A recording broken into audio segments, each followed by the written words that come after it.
Ukisikia jina Donald Trump, ni kitu gani kina kliki kwenye akili yako? Unaweza kujiuliza, Donald Trump anahusiana nini mambo ambayo nayafanya mimi? Ndio maana nasema mtaasisi, tembea na mimi. Donald Trump hivi juzi kati ameachia simu ambayo anaita Trump T1. Hii ni simu ambayo anasema 100% imetengenezwa Marekani, which is tazungumzia hapo mbele. Itakuwa inatumia OS ya Android. Kinunua utapewa ni unlimited data, unlimited text, unlimited calls. Na hivi vyote utakuwa unavipata kwa $49 kila mwisho wa mwezi. Yes, Donald Trump amesema kwamba simu yake 100% imetengenezwa kutoka Marekani, which is imefungua dialogues nyingi sana huko mtandaoni, kwamba watu wengi wanajiuliza kwamba how come ndani ya muda mfupi Marekani imeweza kutengeneza simu 100% kutoka Marekani.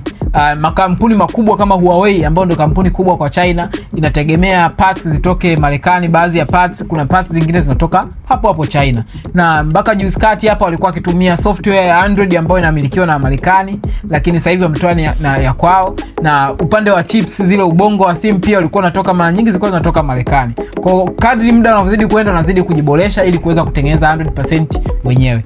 Apple ni hivyo hivyo. Juzi nimezungumzia kwamba walikuwa wananunua vioo, sio walikuwa, mpaka sasa wananunua vioo kutoka kwa Samsung, kamera wananunua kwa Sony na baadhi ya vitu vingine vinatoka sehemu mbalimbali.